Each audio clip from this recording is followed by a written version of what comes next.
Inversiones y Radio 1000 te traen los principales temas económicos del mundo y de Paraguay con Economía a 1000.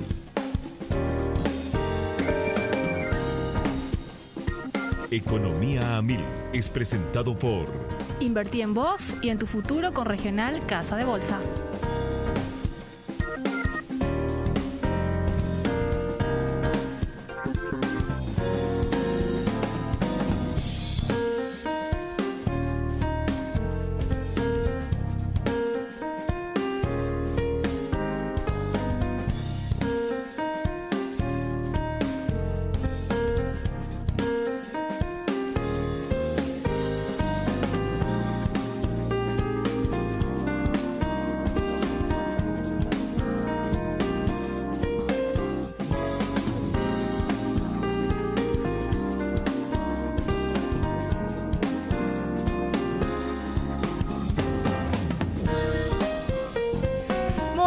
Muy buenas tardes, bienvenidos a una emisión más aquí de Economía a 1000 por Radio 1000. Pasaron 3 minutitos de las 13 de hoy, martes 27 de septiembre de 2022. Un día gris, no sé cómo está la temperatura afuera, pero imagino que está como agradable. Ya le vamos a preguntar a nuestro invitado especial de hoy seguro. Y trabajamos todos los días, Priscila, Mirna, Josema, los compañeros que hacen el soporte para el canal de YouTube, 1000 Noticias AM, Lorenzo, Rodrigo, Cristian y por supuesto mi compañero y dupla de todos los días, Alfredo Pereira. ¿Cómo estamos, Alfredo? Muy buenas tardes, Prince. Saludo a toda la audiencia. Muy bien. A pesar que un día bastante gris, ¿verdad? ¿A vos que te gusta hablar del clima? ¿No te asombra? Sí, es un poco atípico. Sí, una primavera bastante rara, más fresca de lo habitual. Ahora, lo importante yo creo que si esto se traduce en lluvia, yo creo que es una gran bendición, podemos decir, para todo el campo que en cierta manera esperaba, digamos, mayores niveles de humedad para poder continuar con el proceso, digamos, de siembra, ¿no? Así es. Y me gusta tu camisa. Oh, muchas gracias. ¿Qué tal, Josema? Su camisa rosada. Le digo a la audiencia que nos escucha y no nos ve, que tiene una camisa rosada y es nueva. Me prohibieron a cuadro porque dice que distorsionan la tele. Así no, vos no tenés esa. Él se mira la camisa y dice, ya la saludo. No, te sienta bien, pero te quedaba bien el saco. ¿Qué pasó con tu saco? No importa. Veo ahí a alguien que tiene. Pero ya le doy la bienvenida también a nuestra compañera que forma parte del plantel de MF Economía e Inversiones, Valeria Lescano. ¿Cómo estamos, Vale? Súper bien, Prince. Un gusto estar acá de nuevo. Te tenemos ya como muy habitué en el programa, ¿vale? Sí. Me parece que le estás agarrando el gusto. Dentro de poco te vas a sentar en el lugar de Pope, de Alfredo. Vamos a ver. ¿Y yo dónde me voy a sentar? Lo veremos. Josema, le decimos a la gente que pueden escribirnos al 0994-674-000 y ya le damos la bienvenida a nuestro invitado especial, a quien agradecemos muy especialmente por tomarse su tiempo. Y no estamos hablando de cualquier invitado, Alfredo. Para nada, creo que él es uno de los grandes referentes que tenemos en la economía nacional y como economista, ¿verdad? Creo que se ha convertido, digamos, en una voz muy importante. Y sobre todo que, bueno, también es alguien que se presta, digamos, a hablar. A veces, como decimos siempre, hay mucha gente capacitada, pero a veces le falta un poco más de exposición, digamos. En cambio, le voy a presentar, Princesa, y ya hablamos sí, ya le doy la bienvenida. Porque yo creo que nuestro programa hoy despegó un poquitito, ¿eh? Estamos ganando nivel cada vez más, ¿eh? Sí, y desde hoy él me dijo que, o sea, no me dijo exactamente, pero ya le comprometí, prácticamente le obligué que desde hoy va a tener que escucharnos todos los días de 13 a 14 horas. ¿Cómo estamos, César Barreto? Muy bien, muchas gracias por invitarme, un placer estar con ustedes aquí. Gracias a vos por venir, César Barreto. Les felicito por el programa, es importante hablar de economía en este país, ¿eh? Así es, lo que yo siempre digo, a veces uno habla de economía y la gente piensa que es un tema demasiado alejado y complicado, pero en realidad uno hace economía todos los días, inconscientemente, desde que sale a la calle a hacer algún tipo de actividad hasta que está en su casa incluso, ¿verdad? Y cada vez tenemos que aprender a economizar más, porque los tiempos son difíciles y ahí uno les obliga a tener que priorizar, a considerar qué cosas son más importantes que otras, ¿verdad? Que es el proceso de priorización que tiene que hacer cualquier familia. Los tiempos difíciles ayudan a aprender de economía, ¿no? Totalmente. Forzosamente, por lo menos. Así es. César Barreto es economista, ex ministro de Hacienda y también sos director. ¿Qué cargo tenés en el Banco Familiar, verdad? Sí, yo soy director de Banco Familiar, soy presidente de Familiar Seguros, soy directivo de Dende, son mis actividades. ¿Y tuviste un tiempo en el Ministerio de Hacienda también? Estuve un tiempo corto. La gente de repente parece que queda el imaginario que uno estuvo más tiempo, pero en realidad yo estuve más tiempo en la Agencia Financiera de Desarrollo. Fuiste como el creador, como el fundador, sí, en realidad fuimos un equipo fundador, ¿verdad? Sí. Uno siempre le ve más al presidente, pero en realidad fue un equipo de gente que fuimos a poner en marcha esa agencia. Con muchas ideas, pero que hoy veo que se han vuelto realidad. Pero yo estuve un poco más de 2 años en la creación de la Agencia Financiera de Desarrollo y después pasé al Ministerio de Hacienda y estuve 9 meses. Solo en corto tiempo estuve en un periodo también como este electoral de transición, muy duro, muy difícil, que me desgastó muchísimo. Esos 9 meses equivaldrían seguramente a 5 años, exactamente. Sí. Es lo mismo que está viviendo hoy el amigo Oscar Llamosa, ¿verdad? Así es.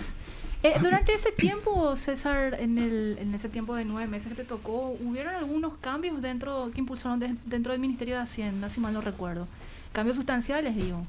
Sí, la verdad es que yo veo lo del Ministerio de Hacienda más como un proceso de transformación en el que nos comprometimos muchos ministros, digamos, ¿verdad? Que creo que fue resultado un poco de un consenso entre los distintos colegas que estábamos en aquel momento, digamos, estamos hablando de fines de los 90, principios de los 2000, que se encarnó un poco en el ministro Dionisio Borda, que con el apoyo de un presidente, porque estas cosas no se pueden hacer, un ministro de Hacienda solo no es capaz de llevar adelante este tipo de cambios y transformaciones, requiere un apoyo político importante. Creo que la situación económica tan caótica que tuvimos entre el 2001, 2002, 2003 forzó a que el presidente Nicanor Duarte Frutos, cuando fue electo, necesariamente tenía que arreglar la situación, ¿verdad? Y le dio un respaldo a Dionisio Borda, que pudo implementar una serie de transformaciones, ¿verdad? Reformas tanto en el sistema tributario como también en la organización del Ministerio de Hacienda, que creo que fueron fundamentales para estos últimos 20 años que hemos vivido, ¿no? Nosotros, ¿qué hicimos después? Bueno, Dionisio se desgastó mucho en el proceso de aprobación legal.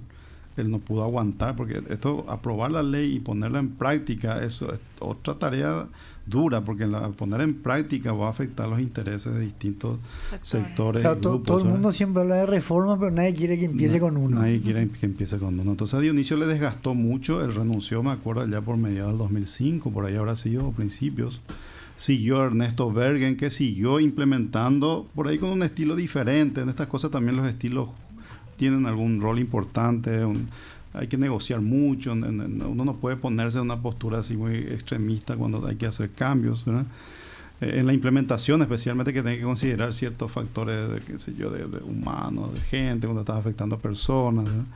Ernesto lo hizo bastante bien, ¿verdad? De hecho, yo me fui con él para implementar la AFD, porque la reforma de la banca pública era una de las cosas pesadas, ¿verdad? Totalmente. Entonces yo me fui en ese proceso con Ernesto para implementar esa ley. Y después él salió del ministerio y yo me fui a terminar, digamos, el mandato de Duarte Frutos en el periodo electoral. Pero ya era aguantar que en las elecciones no se pierda el orden económico que se había conseguido en los 2 o 3 años anteriores. Ese fue yo me acuerdo bien cuál fue mi promesa. Yo lo único que prometo acá es mantener la economía en orden. Eso fue lo que yo dije cuando asumí, ¿verdad? No me pidan otra cosa. Yo lo que voy a hacer es mantener la economía ordenada, ¿verdad? Y es lo que había acordado con el presidente, de hecho, porque el presidente, yo no lo conozco a Nicanor, no lo conocía antes, ¿verdad? Cuando él me plantea, yo le dije, pero ¿para qué me quiere llevar a mí si yo no soy político? Una campaña electoral uno requiere por ahí hacer ciertas cosas que yo no voy a hacer, ¿verdad? O sea, no soy la persona adecuada para este momento, era mi punto, ¿verdad? Y me dijo él, yo lo único que quiero es, no sé si iba a ganar o perder las elecciones, pero lo único que quiero es, como legado, dejar una economía ordenada. Entonces nos pusimos de acuerdo ahí. Y prácticamente él no se involucró en la gestión del ministerio en ese periodo, digamos, ¿no? Lo que te permitió, evidentemente... Sí, me permitió avanzar en la implementación. Yo me enfoqué mucho en la parte de formalización tributaria. Hicimos algunas cosas que crearon problemas en ese momento. Por ejemplo, Llero Viajar, creo que se llamaba. El operativo. El operativo Llero Viajar, que me desgastó muchísimo porque... Aquí en los locales de quién se iban los locales que eran amigos míos o amigos de mis amigos o algún amigo de parientes y llamaban que se les perdone, ¿verdad? Pero no se podía, no le perdoné a nadie. Y les escuché, qué sé yo, pero 3 días va a tener que estar cerrado. O sea, tu responsabilidad no es mi responsabilidad. O sea, no emitiste factura, te pillaron, 3 días tenés que estar cerrado. Eso me desgastó muchísimo. Y era una cosa pequeña, pero que era un mensaje. Más bien el mensaje era, o sea, necesitamos cambiar esto. Y la mentalidad. Necesitamos cambiar. Y esos cambios se logran con mensajes duros, fuertes, ¿verdad? Claro. Le cerraste el comercio a fulano, uno que parecía intocable, ¿verdad? Esas cosas logran cambiar la percepción de la gente. Que de repente, ¿no? Lo que se habla de la CONACOM. Muchas veces la CONACOM va a ser creíble en el momento que imponga ciertas multas y empecemos a entender, digamos, lo que significa el valor de la competencia y prácticas y usos, ¿verdad? La CONACOM es una institución, o sea, el régimen de defensa de la competencia es fundamental para que la economía de mercado funcione correctamente, ¿verdad? Y poca gente entiende bien el rol que tienen, porque todos creemos que atenta contra la libertad, digamos, ¿verdad? Pero en realidad sabemos que en el libre mercado hay jugadores de distintos tipos, ¿verdad? De distintos tamaños. Los que tienen mucho tamaño tienen capacidad de poder impactar las condiciones del mercado. Entonces, necesariamente tiene que haber... Esto se aprendió ya por principios del siglo XX, fines del siglo XIX, principios del siglo XX, que el mercado hay que defenderlo, porque la dinámica del mercado lleva normalmente a concentraciones, más aún en países pequeños, ¿verdad? Esa concentración genera poder de mercado, y ese poder de mercado alguien que lo pueda utilizar a su favor en desmedro de otros, ¿verdad? Y nosotros tenemos que defender eso, para que el sistema económico siga funcionando, generando eficiencia y resultados lo mejor posible para todos. Tenemos que defender ese régimen de competencia. Eso se aprendió a principios del siglo XX. No, imagínate que nosotros lo estamos implementando 100 años después. 100 años después. No, hay que 100 años después estamos implementando, ¿verdad? Algo que es muy importante para que la economía de mercado pueda funcionar para todos, ¿verdad? César, quiero hacer un paréntesis, porque nos están escuchando personas muy especiales, Ingrid Herrera y Camila Bruschetti, grandes economistas de la consultora, que le vamos a traer oportunamente también. De hecho, el día que viene Ingrid, yo abro un champán acá, no me importa.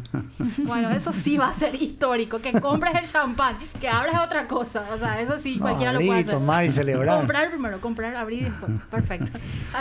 Sí. No, César, y quizá para que también la audiencia esté al tanto, lanzaste este año un libro bastante interesante. Estuve leyendo parte porque nos peleamos ahí. Hoy en la consultora conseguimos una copia un libro. Un libro que le habías dado a Dominica. Dominica Zavala por Dende. En el curso de Dende, sí. Entonces vimos que y estuvimos discutiendo algunos temas muy interesantes. El libro se llama, para que la audiencia escuche, 10 pilares para el progreso social. Y quisiera meter un tema ya que siempre también discutimos en la consultora, escuchar tu opinión, César. La soja. La soja, este año, una vez más, hemos visto el impacto que tiene cuando el clima o otros factores, digamos, exógenos no acompañan, el impacto que tiene en la economía. Y siempre se habla la maldición de los recursos, la enfermedad holandesa. Claro, no es el petróleo, no es el cobre, pero estamos dependiendo mucho de ese commodity. Es bueno.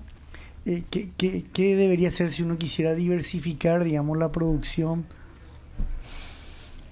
Bueno, finalmente los países o regiones, digamos, se van típicamente especializando en aquellos sectores, rubros, productos en cuya producción tiene los recursos más adecuados o más competitivos, digamos, ¿verdad? O sea, esto es un tema, no es tan sencillo de cambiar esta regla los famosos modelos de comercio internacional que ya se inventaron hace más de 200 años, ¿verdad?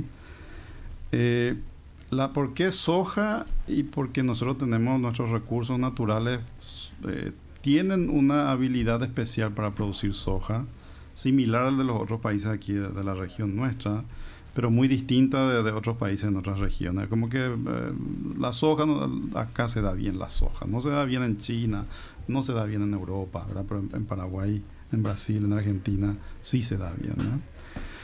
Ese es todo un dilema en temas económicos, porque nosotros los economistas sabemos desde sus orígenes, digamos, que la especialización lleva a tal nivel de eficiencia en la producción, pero y la especialización es buena desde ese punto de vista, ¿verdad? O sea, todos salimos ganando cuando nos especializamos en aquello para lo cual somos mejores, ¿verdad? Hacemos algo más eficiente, más barato, de mejor calidad. El problema es de que para países pequeños esto normalmente resulta que el país entero termina dependiendo de un solo producto, de un solo rubro, ¿verdad? Tal vez la última pandemia y los problemas de oferta y de logística que hubieron medio que pusieron en algún entredicho este tema, porque depender tanto en el caso de Estados Unidos de la provisión de algunos productos y insumos en China, por ejemplo, fue un problema serio para ellos. O sea, se rompió la cadena logística y te genera un problema de escasez del producto de manera muy importante, ¿verdad? En nuestro caso nos especializamos en la producción de soja, pero resulta ser que viene un clima malo, adverso, y la economía cae, o sea, nos impacta a todo el país le impacta. Como está ocurriendo Como ahora. está ocurriendo ahora, y el impacto es muy fuerte. O sea, y encima no hay forma de cubrirte de ese impacto, digamos, ¿verdad? Yo creo que obviamente tenemos que enfocarnos, es difícil de salirte de esto de que yo voy a producir nomás cualquier cosa que me guste, porque si voy a producir autos y resulta que producir autos para mí termina, qué sé yo, el auto más barato cuesta $50,000 y no tiene mucho sentido producir autos, ¿verdad? Pero cierto nivel de diversificación, por lo menos hacia aquellas fronteras de rubros o de productos en los cuales tengamos mínimas condiciones de competitividad, yo creo que son importantes, ¿verdad? En principio, obviamente, tenemos que avanzar en la cadena de la soja misma, avanzando hacia las siguientes etapas para los cuales se usan la soja. Agregarle valor agregado. Agregarle valor hasta la carne o incluso haciendo productos de carne más elaborados. O sea, ahí hay todo un camino que podemos seguir, pero ¿cuál es el problema? Que siempre depende de la soja. O sea, tiene problema la soja, vas a tener toda la cadena en problema. Por ejemplo, las empresas aceiteras, finalmente no sé cómo terminó esto, pero estaban pidiendo que le abran la importación de soja en grano para que puedan seguir operando la fábrica, porque no había soja suficiente en Paraguay, ¿verdad? No sé cómo hizo el gobierno al final, pero y problemas tan particulares como que el puerto está hecho para descargar y no para cargar, entonces si se importaba también iba a haber una inversión en infraestructura. Cambiar la infraestructura, ¿eh? Así es, ¿verdad? Tiene sus ventajas, que es que pudimos nosotros evolucionar como país integrándonos al mundo a través de la soja muy competitivamente, y nos generó una expansión económica y social importante. Yo me acuerdo mediados de los 90, en Paraguay uno no podía visualizar mucho hacia más de 6 meses, un año para adelante, ¿verdad? Hoy en nuestro país uno es capaz de proyectarse hacia el futuro. La gente los jóvenes se van a estudiar al exterior tratando de capacitarse. Esas cosas en aquella época uno no los veía. O sea, la soja ha sido la forma en la que nos integramos. Sí, nos genera el problema de que nos especializamos y dependencia. Pero sobre esta base deberíamos de construir nuevas cosas que nos permitan poder diversificar más, ¿verdad? La maquila es un camino importante, también está evolucionando positivamente. Yo he apoyado desde los inicios, en el año 96, cuando se aprobó la ley de maquila. Nadie entendía en aquel momento, ¿verdad? Pero un abogado, ni siquiera un economista, el doctor Báez Maldonado, creo que falleció ya, ¿verdad? insistía con el tema de la maquila. Y en Paraguay no sabíamos ni qué es lo que era una maquila. Él traía la idea de México, que en aquel momento ya estaba bastante en desarrollo, ¿verdad? Y presentó la ley, y se aprobó la ley. Pero la ley no funcionó nunca hasta, creo que ya efectivamente todo el mundo entendíamos qué es lo que era, ¿verdad? Más o menos ya hacia el 2009, 2010, 2011 que empieza a despegar con fuerza, ¿verdad? Pero es un instrumento sumamente importante que yo creo que si hoy exportamos $1.000 millones bajo maquila, que es más o menos los números que estamos manejando, cero era ya por el 2003, ¿verdad? Yo creo que en los próximos 5 años nosotros podemos llegar a 1.000 millones más fácilmente. Porque somos competitivos allí, ¿verdad? Está demostrado eso. Hay rubros en los que tenemos ventajas y encima es muy intensivo en empleo y aporta muy positivamente al país, ¿verdad? Esa es una forma de diversificar. La otra es el tema de la forestación y celulosa, que es este paso que está dando Paracel allá en el norte, que está empezando, pero que ya es una realidad del proyecto. Esa es toda una nueva línea de producción forestal encima de empresas de gran tamaño y con altísimos niveles de economías externas positivas hacia el resto, que a mí me genera una expectativa muy positiva. En mis proyecciones yo estoy considerando que la celulosa, con 2 o 3 plantas adicionales que se instalen en los próximos 15 años, va a tener el mismo efecto que tuvo la soja en estos últimos 15 años, ¿verdad? Porque los volúmenes son muy, muy significativos, ¿verdad? Más concentrados, sí, porque las empresas son muy grandes allí, ¿verdad? Esta inversión de Paracel nomás son $3.500 millones. Eso es casi 8% del PIB. Es muchísimo eso, ¿verdad? Pero va a tener un impacto sumamente positivo en el resto de los sectores. O sea, vamos diversificando en la medida en que también era impensable una inversión de $3.500 millones de una empresa en Paraguay hace 15 años, ¿verdad? Hoy estamos al borde del grado de inversión. Si nosotros pasamos al grado de inversión, el país entra a una consideración distinta para proyectos de ese tipo. Porque el fondearse, financiar un proyecto de $3.500 millones, 1 o 2% de tasa de interés de diferencia es abismal. Es entre go o no go, o hago o no hago eso, ¿verdad? Pasamos grado de inversión y nosotros tenemos oportunidades abiertas allí, porque somos un país estable, no tenemos muchas complicaciones, o sea, tenemos ciertas ventajas, ¿verdad? Nos faltan muchas otras también, pero sí, es mejor impulsar las ventajas. Y el sector eléctrico del sistema energético, César, también puede plantearse como una oportunidad de diversificar, y el comercio de frontera también entra dentro de esto, o ya no.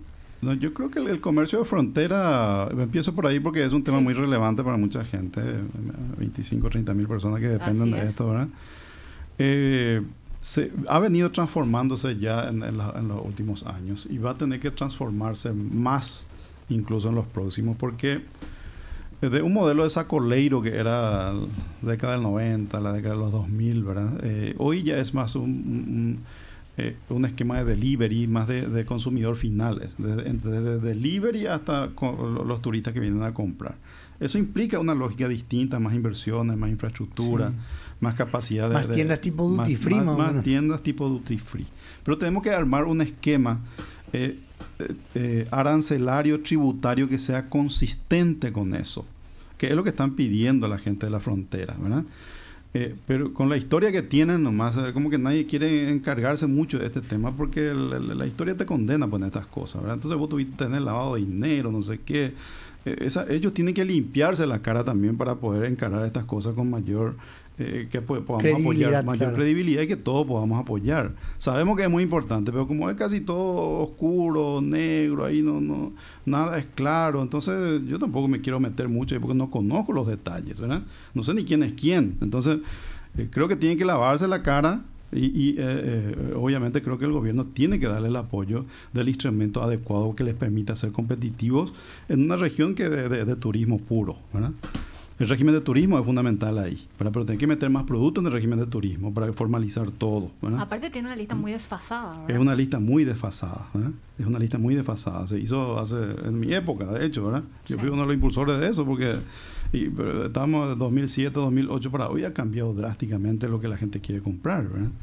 Entonces, creo que hay que darle el instrumento que necesitan para poder proyectarse de vuelta en algo que yo creo que es totalmente válido, digamos. Si es que hay un turismo importante en la zona, incluso si los brasileños ya ponen duty free, bueno, vamos a competir en duty free para los turistas, ¿verdad? ¿Cuál es el problema? Yo creo que nosotros somos competitivos allí, ¿verdad? Incluso con los brasileños teniendo duty free. El tema de la electricidad y la energía, el cambio de la matriz energética mundial, que ahí nos da una ventaja hoy. Perdón nomás, César. Sí. Prince nomás ya saltó al último capítulo del libro. Sí. Pero para que vean nomás cómo tenemos que adaptarnos acá. A la jefa, perdón. Sí. Pero por favor, César. Igual Perdón. vamos a andar más adelante, no te preocupes. Yo creo que tenemos la ventaja de que tenemos energía limpia y que con cierto superávit importante aún, ¿verdad? Que va a durar un tiempo, pero no eternamente, pero hoy tenemos superávit. Creo que sobre esa base es posible desarrollar proyectos, pero necesitamos socios allí. Como nosotros no tenemos la tecnología, ni siquiera tenemos los centros para desarrollar la tecnología, nosotros necesitamos buscar socios para eso, ¿verdad? Puede ser Corea, puede ser Taiwán, puede ser Japón, ¿verdad? Pero algunas empresas importantes que estén en ese tema tendría que ser nuestro socio para poder aprovecharlo efectivamente, ¿verdad? Desde el desarrollo de los vehículos eléctricos, de transporte público eléctrico, hay una serie de cosas. Incluso el desarrollar energía solar, que ya continuar avanzando en más energía en ese mismo campo. Porque de todas las fuentes de energía renovables, el que más potencial tiene en nuestro caso es el sol, en el Chaco, ¿verdad? Que la permanencia del sol durante el día es larga y encima fuerte, permite tener capacidad de generación allí. En viento es menos, ¿eh? Como los vientos son bajos aquí, ¿verdad? En viento, por ejemplo, Argentina es muy competitivo en eólica, Chile es muy competitivo en eólica, Brasil también, pero acá los vientos ya vienen más amainados, ¿verdad? Pero el sol sí. Ahí tenemos mucho para avanzar, hay proyectos importantes que se pueden hacer ahí. Por eso requiere algún cambio probablemente en el esquema regulatorio del sector eléctrico, que hoy está regido por una ley del 66, que es de la ANDE, que monopoliza todo, ¿verdad? Se crearon algunas leyes posteriormente, como la ley de productor independiente de energía, pero esa ley tiene un consejo, no sé, de 14 ministros por ahí para que apruebe un proyecto. O sea, es prácticamente imposible. Lograron aprobar un proyecto ahora que era el de Paracel justamente, ¿verdad?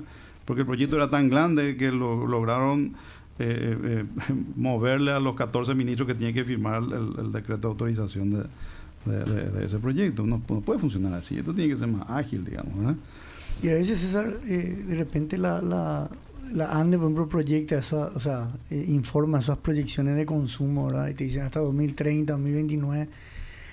Pero hasta ahí llega. Uno no escucha de repente alternativas, decir, pero vos no estás en el cargo de la ANDE. O sea, tu responsabilidad, aparte que tenemos monopolizado el sistema, ¿qué solución estás viendo hoy para que justamente en 2029 no empecemos a sufrir de golpe, ¿verdad? Muy bueno el punto tuyo. Ellos como que actúan de consultores por ahí, ¿verdad? Más que de gestores. O sea, si vos sos la única entidad, de hecho, del sector, ¿verdad? De tener todos los roles, desde la regulación hasta la atención al cliente, digamos, al público, ¿verdad? En el medio hay un montón de cosas, ¿verdad? Creo que tenés que hacerte más cargo, ¿verdad? Tenés que hacerte cargo. O sea, vos no podés, ellos tendrían que estar cumpliendo el rol de un Ministerio de Energía hoy porque no hay. O sea, vos tenés que proyectar el consumo así como hacen los brasileños de 2050, porque estos proyectos son de larga maduración. Los proyectos de inversión te llevan, en el mejor de los casos, 5 años hasta que pueda prosperar, digamos, ¿verdad? O entrar en funcionamiento. No puede estar hablando de un plan de 5 años hasta el 2028. O sea, no funciona así, ¿verdad? Estoy de acuerdo contigo. Pero la ANDE yo creo que nosotros tenemos que reformar el sector. Yo creo que nosotros tenemos que separar los roles de invertir en la distribución, de planificar el sector, de captar inversiones nuevas, hacer distintas plantas de generación. O sea, es imposible que una empresa se haga cargo de todo eso. No funciona. Yo no conozco un solo país en el mundo que funcione así, ¿verdad? Hasta Uruguay, que también tiene monopolio, por lo menos tiene un ministerio que está a cargo de ciertas cosas, ¿verdad? No es solamente la empresa de electricidad la que hace todo. Hay que actualizarse, hay que hacer cosas nuevas. Nos funcionó porque con Itaipú y Yacyretá prácticamente no hacía falta hacer más nada, ¿verdad? Por muchos años, ¿verdad? La ANDE se enfocó en tratar de llevar cobertura cable hasta todos los hogares del país, que fue exitoso, hay que reconocer eso. 97-98% de cobertura tiene la ANDE, ¿verdad? Probablemente el único servicio público de tal nivel de cobertura que funciona que tenemos en el país. O sea, vos mirá, salud, cualquiera de los otros, ¿verdad? Ni educación no llega a ese nivel de cobertura, está por el 94 más o menos, ¿verdad? Entonces, creo que ha funcionado, pero se enfocándose exclusivamente en la distribución. Tuvo problemas de transmisión, incluso porque estaban enfocados estaban en este tema, sí, que le faltó cómo traer la energía de los lugares de producción, ¿verdad? Hay que actualizar la regulación, crear distintas opciones para invertir, entes que estén encargados de planificar, de regular cómo funciona el mercado, regular las tarifas. Ese es otro tema, la tarifa de la ANDE es política hoy. Hay que llevar eso a un esquema técnico de fijación de tarifas, donde se fijen las tarifas en función para recuperar todos los costos que hay involucrados en la industria, en el sector. O sea, hoy hay una tarifa política que aguanta y no hemos protestado mucho porque sabemos que los costos de Itaipú iban a bajar, entonces eso te permitía tener tarifas relativamente bajas, pero de aquí en adelante nosotros nos vamos incorporando nuevas fuentes de generación que van a ser más caras que Itaipú. Entonces hay que tener un esquema tarifario serio para que el inversionista privado, si va a invertir en generar energía solar en el Chaco, vea de que el régimen tarifario le va a permitir, él va a recuperar la inversión porque le van a pagar efectivamente lo que le están prometiendo. Que es un poco lo que pasó en Argentina cuando acabaron los subsidios, sí, que aumento de 400% en la tarifa. Insostenible para las familias. Políticamente te revientas, ¿no? Así es, tenemos mucho potencial ahí. Yo creo que hay que desarrollar ese potencial, pero eso no ocurre con milagros. Hay que tener gente, hay que tener estructuras, instituciones que lo pongan en práctica, digamos, ¿no? César, te quedas hasta las 2 con nosotros, ¿verdad? Sí, sí. Tengo que hacer un reclamo público. Yo te hice 5 preguntas e incluso le agregué algunos datos y Pope te hizo 2 y le dijiste muy bueno. A las 2. A mí y encima no me dijo, estoy de acuerdo contigo, me dijo. A mí no me Yo creo que me gané el libro. Pero creo que en los 27 minutos que nos restan del programa, a la vuelta del corte, me vas a dar ese halago entre subrayado. Sí, ahí está el libro de... Vamos a seguir hablando sobre el libro de Paraguay, 10 pilares para el progreso social, y a mí me gustaría hablar sobre cuestiones fiscales, monetarias. Yo te quité ahora de tu orden. Impresionante. Pero soy así. Pero siempre es así, no te preocupes. Sí, yo sé. Es el carisma. Estamos con César Barreto, economista, exministro de Hacienda, así que vamos a una breve pausa, José Messi, y ya regresamos. Radio Mil.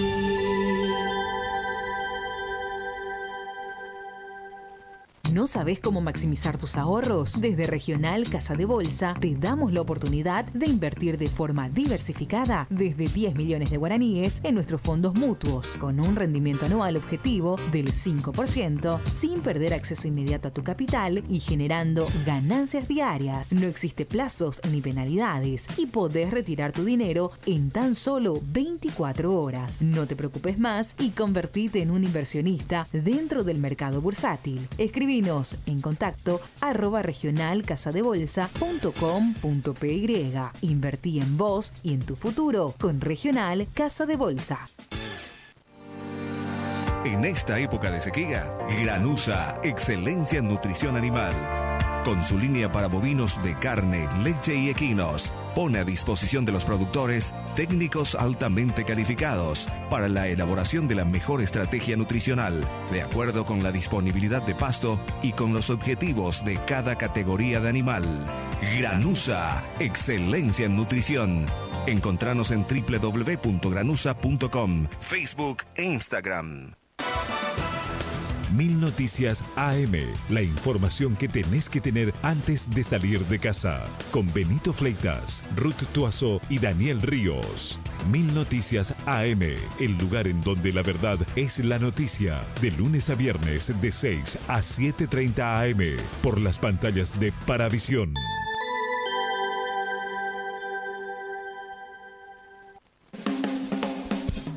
Estamos escuchando Economía a 1000.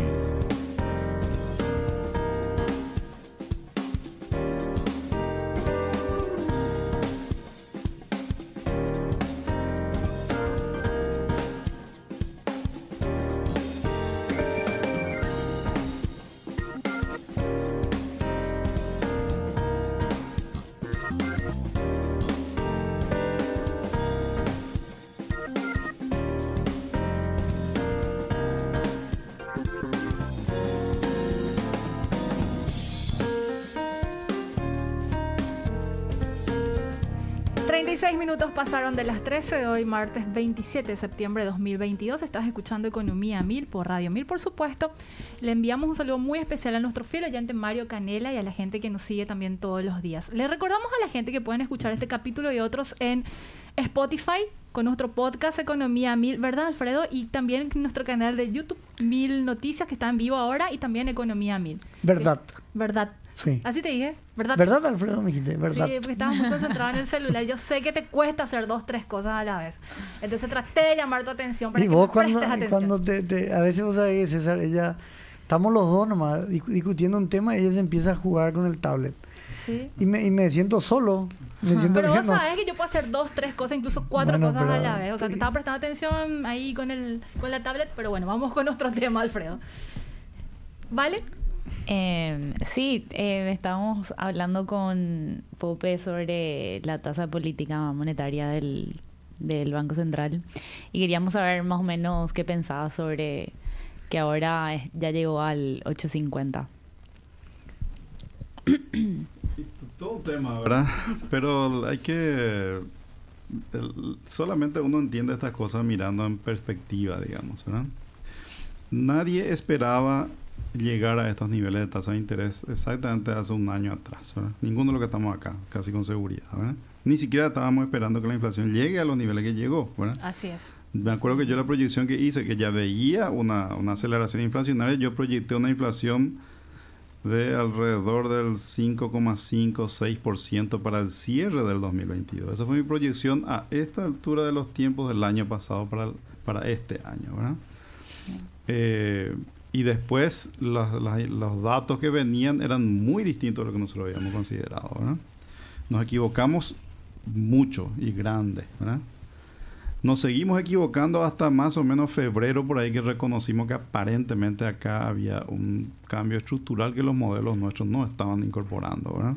Pero no solamente acá, lo mismo pasó en la Reserva Federal, lo mismo pasó en Europa, en todos lados es como que nos quedamos con la lógica de inflación baja y que encima estábamos buscando cómo incrementarlo y ni siquiera respondía la inflación a las emisiones de dinero que se hacían en todo el mundo, ¿verdad?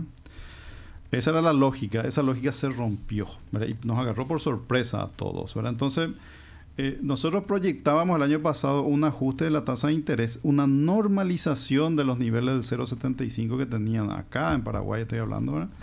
A niveles cercanos al 5%, 5 y alguito, que es más o menos lo que consideramos que es una tasa neutral, de que no es ni expansiva ni contractiva. O sea, para nosotros era, vamos hacia la normalidad porque la pandemia ya pasó, qué sé yo, y bueno, hay que seguir este camino.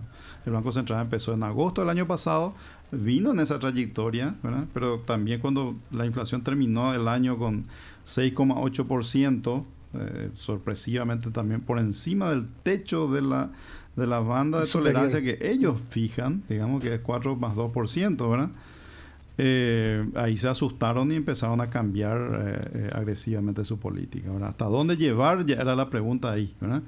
Nuestro punto a principios de año, cuando vino la sequía, era tengamos cuidado con esto. Sabemos que la inflación es un problema que tenemos que corregir, porque si las expectativas inflacionarias, así como nos adaptamos a un periodo de inflación baja, si es que las expectativas se adaptan a un periodo de inflación alta, es un problema, porque preguntarle a Uruguay que nos pueden bajar la inflación de niveles del 8,5, 9, 9,5% por décadas, ¿verdad?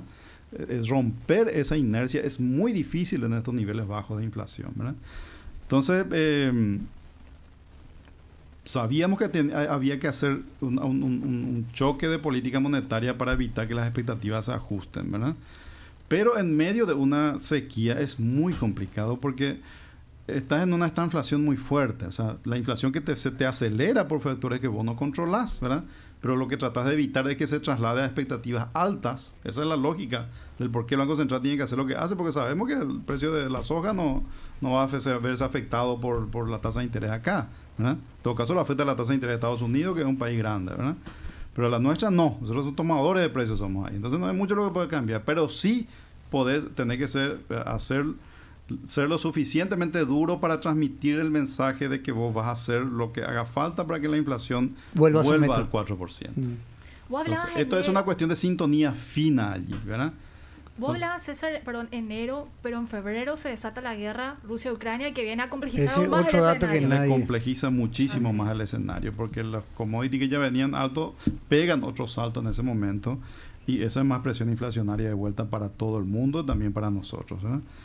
Entonces, lo máximo que hicimos fue, y no es que le presionamos mucho al Banco Central nosotros, porque no queríamos tampoco, es complicado, o sea, nosotros tenemos que dimensionar esto, que si la inflación vuelve a niveles del 10%, como era antes del periodo de metas de inflación, antes del 2011, ¿verdad? Es una lógica de vida distinta para el país, ¿verdad? O sea, tenemos que reajustarlo, ver en qué momento reajustamos los precios todos, en qué momento se reajustan los salarios. Es como una lógica compleja, eso, ¿verdad? Que siempre algunos salen perdiendo y otros salen ganando, ¿verdad? Mientras más alta sea la inflación, algunos salen perdiendo, otros salen ganando. Es muy redistributivo la inflación. El problema es que su redistribución es de los pobres hacia los ricos. Ese es el problema. Sí. La inflación, mientras más alta sea, más redistribuye plata, le saca a los pobres y le da a los ricos, ¿verdad? Por eso que no podemos jugar mucho con este tema. Pero nosotros desde un principio creímos que 7,5%, 8,5% creíamos que era el nivel, y creíamos, digo, porque esta es una cuestión de sintonía fina que uno tiene que ir midiendo todo el tiempo. Por eso los ajustes se hacen graduales, para ver hasta dónde, cómo va reaccionando los precios de la economía a la medida que vos vas haciendo los ajustes, ¿verdad? 8,5% ya es alto. Creo que acá hay una pausa, por lo menos en la lógica que veníamos hasta este momento. Acá debería haber una pausa y ver cómo va evolucionando las cosas por lo menos 2, 3 o 4 meses, para a partir de ahí ver qué se hace de vuelta, ¿verdad? No sé qué estará considerando el Banco Central, pero lo que uno ve con la experiencia que tiene, conociendo cómo funciona el país y la economía del país. Y César, y esto sumado a que el 31 de diciembre del año pasado ellos sacan las medidas de flexibilidad. Es como decir, sí, la pandemia terminó, queremos volver a la normalización también desde el punto de vista del crédito. Pero sí, vos tenés los tipos que tuvieron que prácticamente endeudarse para cubrir costos fijos, salarios, y ahora con una normalización de actividades, sobre todo el sector de servicios, te vence tu crédito, sí, pero vos un año atrás vos me diste así, y ahora me querés categorizar, me estás echando del sistema financiero más o menos. Claro, sí. Yo creo que eso, una de las cosas que yo sugerí es que esos créditos que se dieron en el transcurso de la pandemia por razones muy específicas, no económicas, digamos, por llamarlo de alguna manera, porque se dieron créditos por razones no económicas, más por razones de humanidad y sanitaria, qué sé yo, para aguantar, porque no se podía trabajar, ¿verdad? Porque la actividad había caído drásticamente. Creo que esos créditos tienen que tener una consideración especial. O sea, no puede tener las mismas reglas de un crédito normal, que funciona la lógica de que yo financio una actividad que genera ingresos y con esos ingresos tiene que pagar la deuda. En estos casos, mucho de esta deuda no se puede pagar con los ingresos que tiene esa gente. ¿Por qué? Porque no tenía ni una relación la plata que vos tomabas en, qué sé yo, en junio, julio, agosto del 2020 con lo que los ingresos que vos estabas generando, ni siquiera antes de eso, ¿verdad? Ese fue el problema. ¿En base a qué vos le das crédito? Yo vi crédito de 300, 400 millones de guaraníes en general, ¿verdad? Para mucha gente. Y ese es un monto alto para los niveles de ingresos de las empresas pequeñas que nosotros tenemos en Paraguay. Los créditos acá o sea, vos le das un crédito de 400 millones a alguien y tiene que ser ya una empresa medio tipo pequeña para mediana. Que tiene un flujo de ingresos muy alto. Claro, ¿verdad? Entonces... este cambio monetario viene como un golpe para sectores que ya estaban casi bajo agua. Sí, yo creo que muchos están luego bajo agua. Estaban luego bajo agua, ahora le tiraste un plomo encima, ¿verdad? Claramente. Pero hay que ver algo para resolverle el problema a esa gente. Lo que yo no creo que sea razonable es hacer políticas generales que le van a beneficiar a mucha gente que no tiene nada que ver con el problema. Estas cosas requieren soluciones más puntuales, más focalizadas, más específicas, y entender bien la problemática, porque yo no lo entiendo bien, ¿verdad? Pero estoy seguro que el Banco Central puede entenderlo súper bien, porque tiene toda la información de punta a punta de qué le pasa a cada una de estas gente. Y César, y este tema también sumado lo de FOGAPI.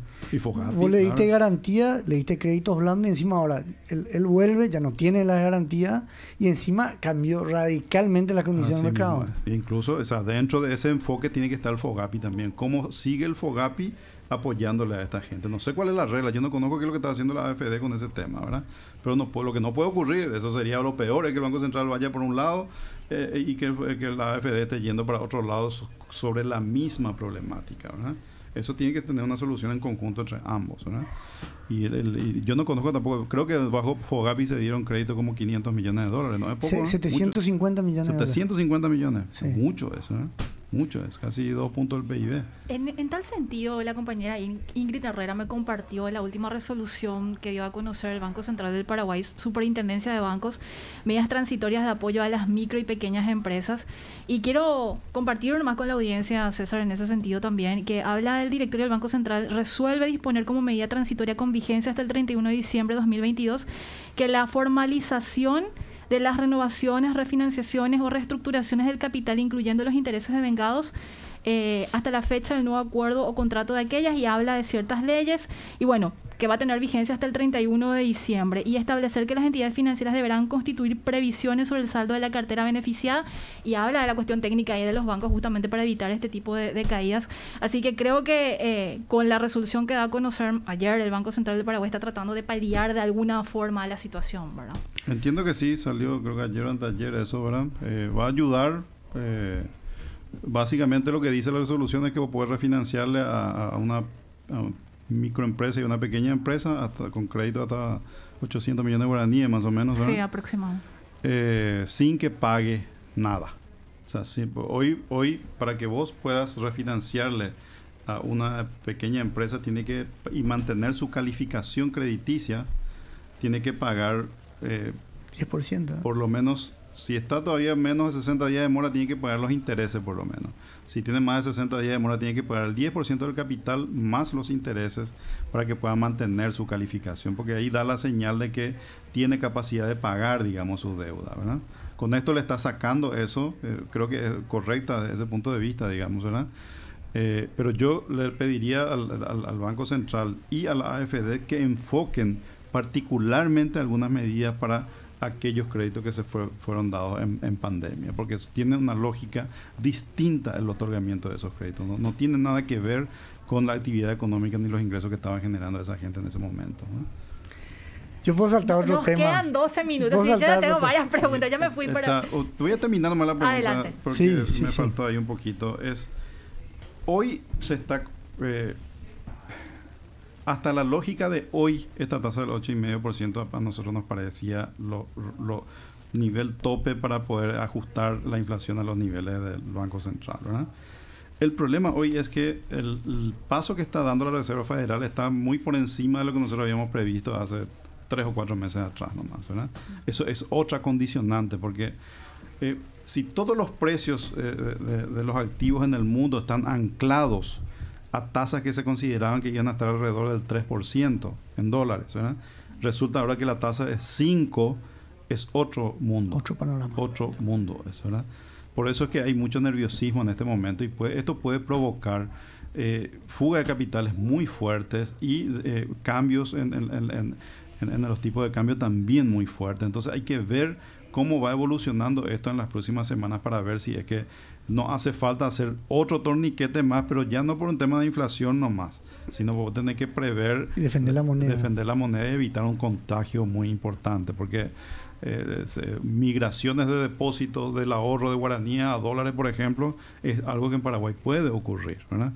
Y eso es una condicionante muy importante. Entonces, es un escenario que se va complejizando en el mundo y eso puede generar algún efecto que el Banco Central tiene que considerar qué hace con su política al respecto, ¿verdad? Entonces, hoy estamos en veremos. Hace un mes yo estaba muy seguro de que estábamos llegando a esto y ya era suficiente. Y ayer le comentaba, un economista brasileño discutían en un programa de podcast también, porque ellos decían, sí, la primera ronda del aumento de la tasa Selic llegó, ellos creen, prácticamente a su fin, pero dicen, ojo, la primera ronda, porque si bien el Banco Central de Brasil fue de los primeros a anticiparse con la subida de la tasa Selic, la tasa política monetaria ahí, ahora este escenario cambia y pone presión al tipo de cambio, ¿verdad? Claro, pasa que Brasil encima es mucho más débil financieramente que nosotros, está muy sujeto a fuga de capitales y ellos tienen que hacer algo. Pero ¿cuál es el problema? Que nosotros somos dependientes de Brasil. si a Brasil le pasa algo y hace algo, nosotros vamos a tener que hacer algo también, más o menos en la misma línea, por la dependencia que tenemos con ellos, ¿verdad? Ese es un poco el escenario que estamos manejando hoy. Estamos observando a ver cómo evoluciona esto, ¿verdad? Porque se va complicando. Y el otro tema... Había otro tema que me querías... Entre paréntesis, te podemos invitar otra vez en otro programa. Sí, porque llegamos al primer capítulo, faltan 9 pilares todavía. No es broma, César. Sin problema, pero por ahí dentro de 15 días. No, sí, no sí, te preocupes. sí, De hecho, estamos pensando dentro de un mes y medio. Perfecto. Para ir monitoreando la economía. A mí me gustaría abordar, no sé si está en tu mente, política fiscal. Sí, sobre todo, César, ahí es un tema. Estamos en un año electoral, dominó el año las campañas electorales, ¿verdad? Y hay temas, ¿verdad? Que si bien hemos avanzado, como mencionaba, en reglas fiscales, una macro más estable, pero tenemos proyectos de ley encajonados, ley de servicio civil, las compras públicas, la responsabilidad fiscal 2.0, todo este tema de la caja fiscal encima que sale con el proyecto del senador Arévalo, son bombas. Yo lo siento como una bomba que tanto esfuerzo después de tantos 20 años, un activo intangible tan precioso que hemos conseguido, que el mundo habla de nosotros, y otra vez en una campaña electoral son capaces de poner en juego todo. O sea, a mí me pone la sangre en la piel hervida, no sé cómo se dice. Yo, después de haber leído hace unos años el libro de Acemoglu y Robinson, entendí porque ellos hacen un estudio de muy largo plazo sobre políticas públicas que promuevan el desarrollo o lo contrario, digamos. Ellos ponen el título lo contrario, pero en realidad, como hay tan pocos casos en los cuales siguieron políticas sostenidas, favorables al desarrollo, muy pocos casos de éxito hay. O sea, ¿por qué hay tan pocos países desarrollados en el mundo hoy? Porque hay pocos países que han tenido consistencia en buenas políticas, buena gobernanza, que finalmente terminan llevando al desarrollo en el largo plazo, ¿verdad? Entendí ahí que todo está a la deriva siempre. Es como que todo el tiempo hace falta que la sociedad discuta y encuentre los acuerdos y consensos que sostengan políticas por largo tiempo. Y eso es lo que me preocupa a mí en este momento. Es como que ese consenso que logramos nosotros que empezó entre el 2000, 2001, 2002, 2003, ese periodo de González Macri, que fue desastroso en términos de gobierno, pero nos permitió, entre los economistas, incluso que teníamos diversas opiniones sobre el tema, encontrar un consenso, acuerdo básico de esto también con los organismos multilaterales, que fueron muy importantes en ese periodo, y se trasladó ese acuerdo, ese consenso a una validación política de todos los sectores políticos entre el 2003 y 2004, ¿verdad? Y es cuando hay ese consenso político, es como que las cosas permanecen, es como que nadie lo va discutiendo, digamos, ¿verdad? Hubo una discusión importante en el 2012 con el tema una crisis política muy fuerte con lo de Lugo, en el cual aprobaron un aumento salarial estratosférico, me acuerdo, ¿verdad? Sí. Que de hecho Manuel Ferreira tuvo que enfrentar eso ahí para tratar de administrarlo, pero... Él también envejeció 5 años. También envejeció. 10, creo. Implicó que pagamos $800 millones más por año por la misma cosa hasta ahora, digamos, ¿verdad? Pero con Manuel se recuperó eso, él impulsó la ley de responsabilidad fiscal, es como que se logró un nuevo consenso con eso, ¿verdad? Hoy, en los periodos electorales es donde estas cosas empiezan a dispersarse de vuelta, por eso el riesgo. Pero a diferencia del 2012 nos agarra una posición fiscal muy débil. O sea, venimos de un déficit muy alto, ya con niveles de deuda altos para un país del nivel de desarrollo como el nuestro. O sea, un país con ingresos per cápita de $5,000, una deuda del 35% es alta, tendría que ser 30 para abajo, ¿verdad? Ahora están discutiendo en Chile, por ejemplo, el nivel de deuda óptimo para ellos, para un país con una calificación de A hoy, el 45% del PIB. Y ellos están diciendo, mira que con este ritmo vamos a llegar al 45% y nos van a bajar de vuelta la calificación, ¿verdad? Y ellos tienen este Consejo Fiscal Autónomo. Hay un informe muy bueno que sacaron hoy justamente ayer, ¿verdad? Que les recomiendo que lean porque realmente es como una clase de política fiscal de largo plazo, ¿verdad? hay que encontrar ese nuevo consenso y yo creo que las discusiones que hacemos nosotros, que hacen ustedes en los medios, el hablar de esto me parece que es muy importante ir construyendo, porque los políticos no tienen la lógica de la restricción presupuestaria que los economistas manejamos con mayor asiduidad, digamos. Que nosotros, nuestra cabeza está formada como que tenemos una cierta cantidad de recursos y el éxito está en que distribuyamos bien esos recursos, ¿verdad? O sea, prioricemos adecuadamente las cosas. Entonces, si vos todo el tiempo estás asignando bien tus recursos en los usos más efectivos, y con el tiempo va a ser desarrollado. Así pensamos los economistas, pero los políticos no piensan así. Para ellos no existe restricción presupuestaria, ¿verdad? Para ellos es tratar de llevar a su pueblo al mejor bienestar posible mañanas. Con siempre, ahí ya tenemos, suponiendo buenas intenciones. Suponiendo buenas intenciones. Estoy suponiendo buenas intenciones. Con Sí. malas intenciones esto es peor, ¿verdad?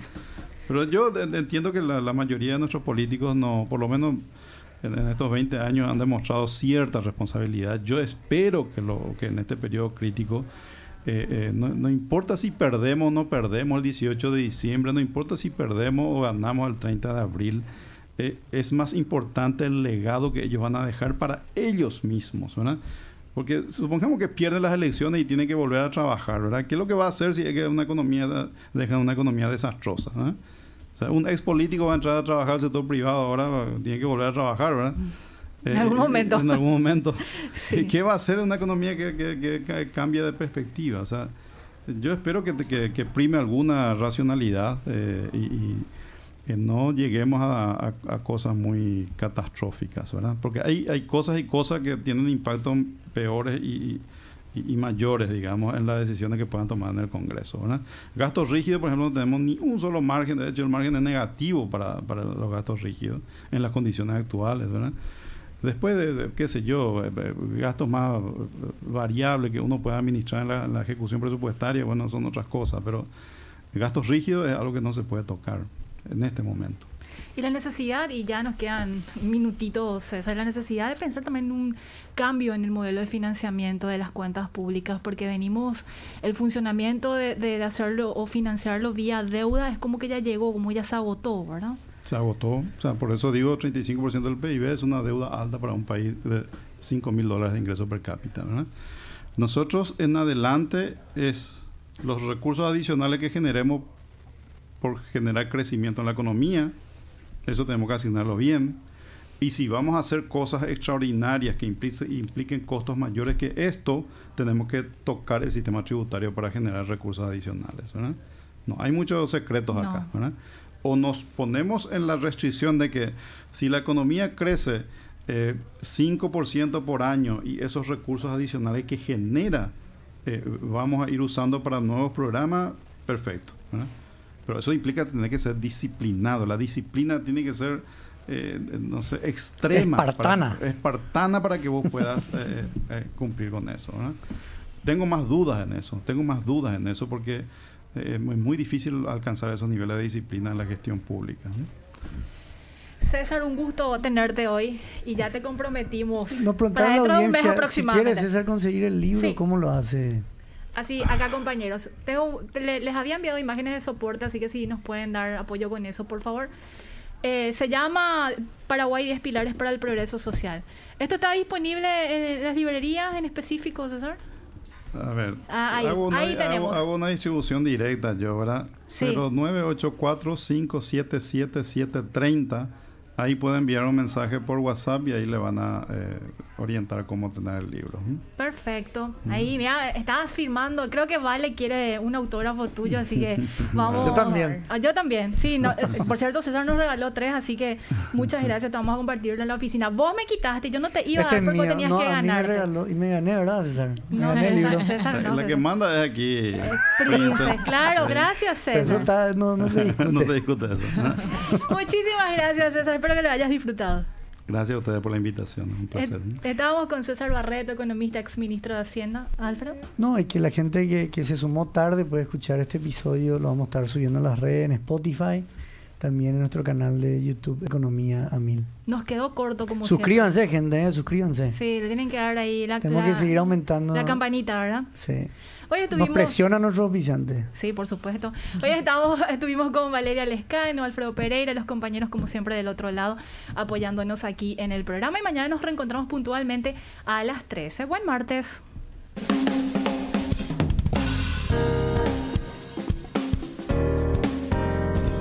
No te pierdas el próximo capítulo de